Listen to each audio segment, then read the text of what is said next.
এখন আমি বানিয়ে নেব সুস্বাদু চিকেন ফ্রাই। তার জন্য ওভেনে কড়াই বসিয়ে দিয়েছি সামান্য পরিমাণে সাদা তেল। তেলটা হালকা গরম হয়ে গেছে। আর এদিকে কিন্তু আমি চিকেনের পিসটা ভালো করে দিয়ে পরিষ্কার করে একটু শিলনোড়ার মাধ্যমে থেতো করে নিয়েছি। প্রথমে আমি তেলের মধ্যে দিয়ে দিচ্ছি গোলমরিচের গুঁড়ো, দিয়ে দিচ্ছি খুব সামান্য পরিমাণে একটু হলুদ গুঁড়ো, দিয়ে দেবো কিছুটা থেতো করে রাখা রসুন। আমি কিন্তু খোসা সমেত ব্যবহার করেছি এই রসুনটা। এবার হালকা একটু নেড়ে চেড়ে নেব। দিয়ে দেবো পরিমাণ মতো লবণ।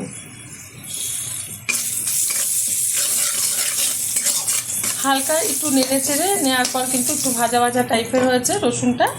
এখন দিয়ে দেবো থেতো করে রাখা এই যে চিকেন। আমি চিকেনটা একটু থেতো করে নিয়েছি, আপনারা যে কোনো কিছু দিয়ে থেতো করে নেবেন। এবার মিডিয়াম আঁচে এটা উল্টে পাল্টে ফ্রাই করে নেব। একটু মাঝে মাঝে উল্টে পাল্টে দিতে হবে। দিয়ে দিচ্ছি খুব সামান্য পরিমাণে একটু জিরের গুঁড়ো, দিয়ে দিচ্ছি সামান্য পরিমাণে একটু আদার রস। প্রত্যেকটা ভীষণ ভালো জানেন চিকেন ফ্রাই করতে, তবে আমি আমার স্টাইলে করে থাকি, সেটা আপনাদের মাঝখানে শেয়ার করছি। আশা করি ভালো লাগবে। ভালো লাগলে চ্যানেলটিকে সাবস্ক্রাইব করবেন, লাইক করবেন, শেয়ার করবেন। আবারও মিডিয়াম আঁচে কিন্তু আমি উল্টে পাল্টে ভালোভাবে ফ্রাই করে নেব। এখন দিয়ে দিচ্ছি এর মধ্যে কিছুটা পরিমাণে পাতিলেবুর রস।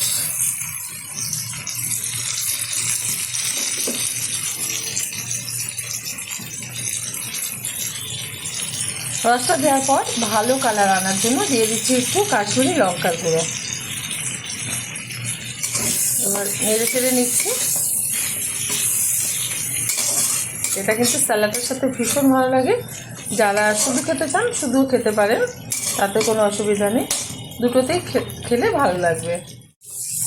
চিকেন ফ্রাইটা কিন্তু হয়ে গেছে খুব ভালোভাবে। চিকেনগুলো যে সিদ্ধ হয়ে গেছে, ফ্রাইটা হয়ে গেছে। নামিয়ে ঢেলে দিচ্ছি একটা প্লেটে। আর সুন্দরভাবে এটা পাতিলেবুর রস দিয়ে আর শসা দিয়ে সার্ভ করব। আপনারা অবশ্যই ট্রাই করবেন, আশা করি আপনাদেরও ভীষণ ভালো লাগবে।